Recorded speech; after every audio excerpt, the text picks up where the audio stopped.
C'est un document exclusif auquel RFI a eu accès. Il s'agit d'un pré-rapport des observateurs de l'Union africaine qui ont assisté à l'élection présidentielle à la fin du mois d'août.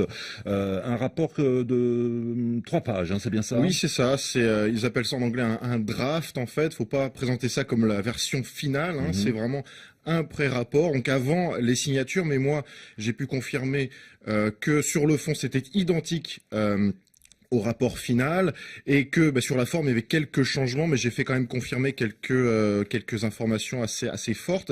En fait, il a été rédigé par le président du Conseil constitutionnel du Tchad, un membre de la Cour constitutionnelle du Togo.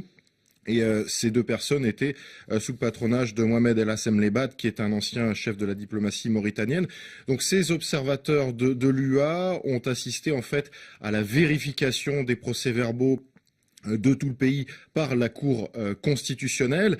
Et ce qu'on voit dans le document, des conclusions quand même assez intéressantes. Déjà, c'est que un peu partout dans le pays, mais ils ont constaté des anomalies, c'est-à-dire des ratures, des surcharges, des erreurs de calcul, etc.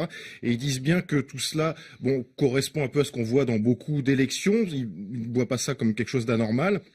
Ils pointent quand même du doigt Libreville, certains PV qui suscitent des interrogations par leur rédaction, leur présentation, mais ils vont pas beaucoup plus loin. Et puis évidemment, ils pointent le Haut-Ogooué. Et là, c'est très très intéressant. Haut-Ogooué, c'est la province où le président sortant Ali Bongo a obtenu, rappelons-le, 95% des votes sur une participation qui frôlait les 100%. Voilà. Et là, après ces résultats, l'opposition avait crié à la fraude, à la triche, etc.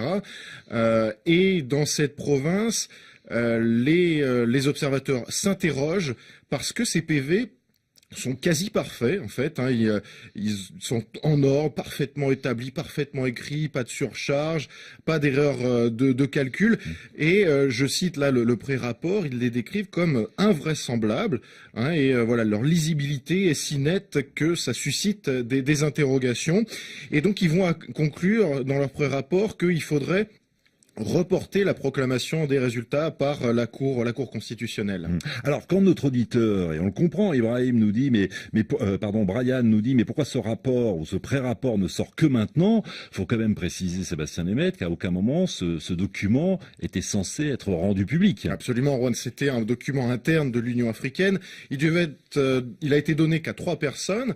Le commissaire paix et sécurité de l'Union africaine, le chef de la diplomatie tchadienne et le chef de la diplomatie gabonaise.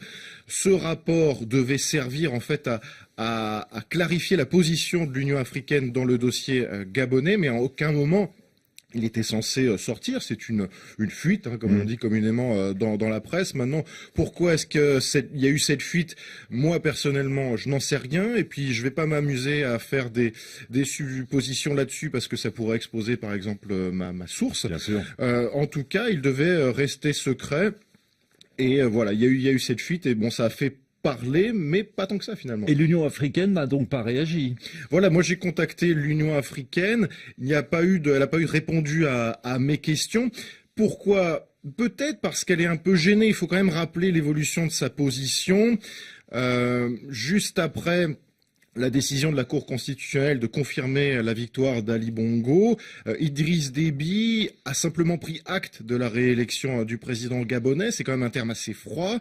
Il a demandé un dialogue politique. Et puis fin octobre, donc entre-temps, il a eu le rapport des observateurs de l'Union africaine, mais il est allé à Libreville pour féliciter Ali Bongo de sa victoire. Donc il y a eu une évolution en faveur du pouvoir gabonais, malgré ce rapport qui jetait quand même certains doutes sur les PV du Haut-Ogooué.